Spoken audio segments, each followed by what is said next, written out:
Are you communicating with individuals in the United States and encouraging them to participate in attacks of this sort?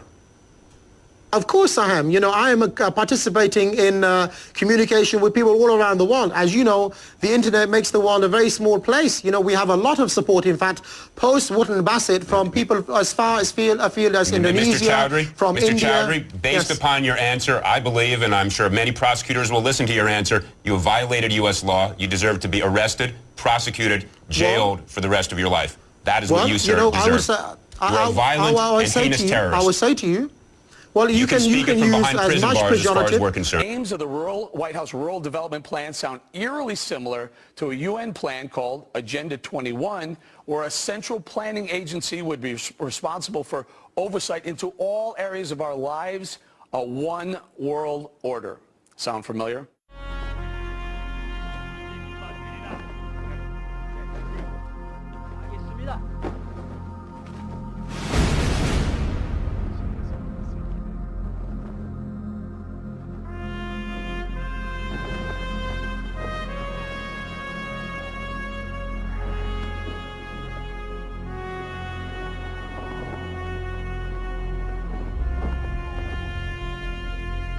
Another data collection, data gathering center on Islamists, though, is accusing the Obama administration of allowing scores of known radical Islamists to make hundreds of visits to the White House. It cites court documents and other records to identify many visitors belonging to groups serving as fronts for the Muslim Brotherhood, Hamas, and other Islamic militant organizations. Do you know how many of the members of your Countering Violent Extremism are members of Muslim Brotherhood? Let me ask you, Muhammad Ali Biari was a member of the working group. You promoted him, and it said there, I've got articles here that say you swore him in as a member now of your, let's see, the Homeland Security Advisory Group. He's apparently been given a secret clearance. Let me make sure you leave here understanding. He was a featured speaker at the tribute to the great Islamic visionary Ayatollah Khomeini. Questions now have been raised about Obama's CIA nominee by an ex-FBI agent who claims that the nominee for the CIA, John Brennan, is an Islamic convert with decades-old connections to the most anti-American variant of the religion. But Bachman back then accused Ahmadinejad of helping members of the Muslim Brotherhood infiltrate the U.S. government. Why John Brennan should not be CIA director? Of course, he's a secret Muslim. Mr. Brennan did convert to Islam when he served, and he has given them access to not only senior leaders inside the government, but has given them access to the National Security Council, the National Security Staff. He has brought known Hamas and Muslim Brotherhood operatives into those positions of government. But for more than 3 decades, I have also had the tremendous fortune to travel the world, and as part of that experience, to learn about the goodness and beauty of Islam. And we begin this evening with the conflict in Syria, where the Obama administration is preparing to send weapons to jihadists who have vowed to destroy America.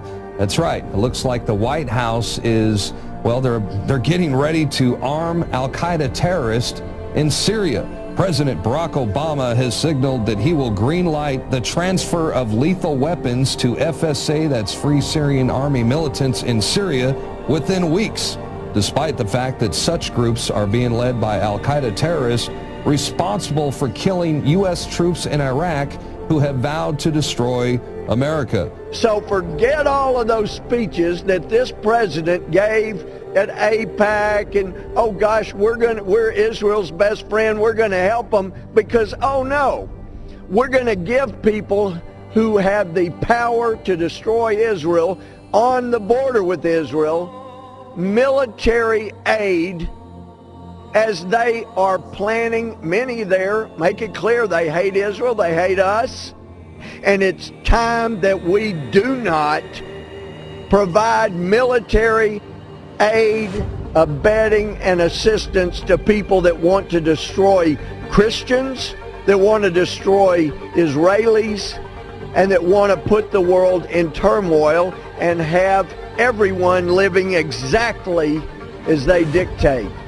The very same insurgents who Obama now plans to arm with lethal weapons are the same guys who have openly expressed their radical hatred towards America.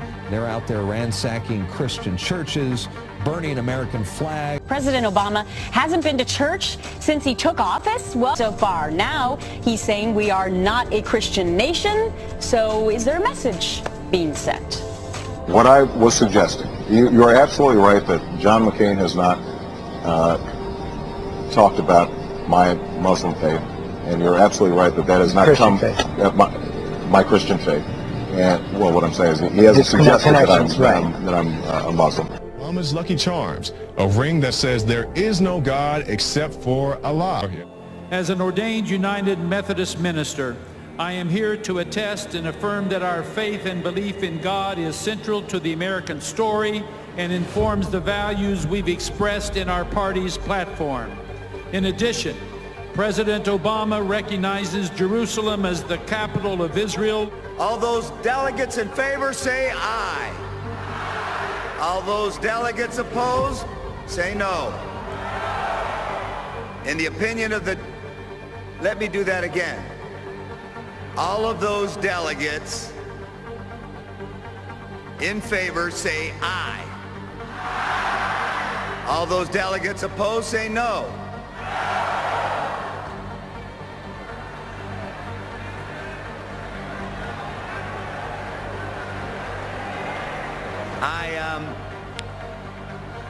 I guess...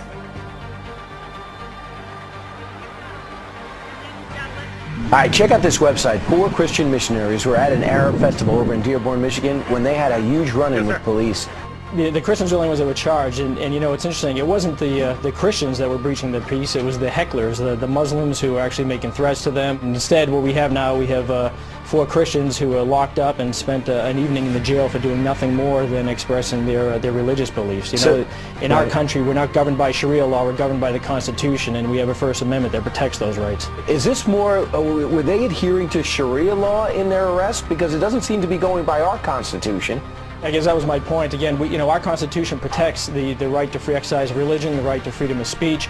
Under Sharia law, you don't have those particular rights. You know, it's probably not a coincidence that in a city where you have the largest Muslim population in the United States, that you have police who are persecuting Christians. It is so dangerous down at that border, and you don't see that on television because cameramen usually don't go there. I'm catching 60 people at a clip with the Border Patrol agents, and mixed in are people from the Middle East. We're joking about it, but it's very, very serious because as I asked Congressman King if I had a bus of drug cartel members, Hezbollah, or Chinese nationals, what don't you want to get through? The reason being is because the Chinese nationals, they could create a cyber 9/11. And I witnessed 9/11 firsthand. I mean, I was like this, and I ran from those buildings.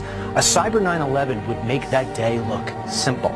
I mean, we're talking about shutting down our air traffic control or shutting down the electric grid on the East Coast. This country would not be able to get through that sort of thing. So the fact that we're allowing that to come through the border, this is a pathway to disaster. And we will never understand until it happens that America will never be the America we know. Because let me tell you, we just watched the city of Boston shut down for a week because of 2 guys who learned... Think terror training camps are only located in places like Pakistan? Think again. Our next guest has proof that radical Muslims are training to wage jihad right here in our own backyards. Terrorist organization at war in the Middle East, and tonight top anti-terror officials tell the 6 News investigators Hezbollah agents are active in the Charlotte area. do believe as Muslims the East and the West will one day be governed by the Sharia. Indeed, we believe that one day the flag of Islam will fly over the White House. Indeed, there's even a narration of the Prophet where he said the day of judgment will not come until a group of my ummah conquer the White House. Tonight we have another disturbing story to report. The Obama administration has confirmed to Fox News that earlier this month, members of the National Security Council met with this man, Abdullah bin Baya. Now, this is a group that openly supports Hamas and calls for the destruction of Israel. Now, the group was founded by an Egyptian cleric who in the past has called for the death of Americans and Jews and is banned for ever stepping foot in the United States. This is completely impossible to understand. Why you would have this person in the White House talking to people on the National Security Council, a person who's the vice president of an organization that calls for the destruction of the state of Israel, an organization whose president has advocated killing Israelis and killing Americans. And he's the vice president of the group. So we have somebody sitting in the White House who's part of an organization that has advocated the killing of Americans.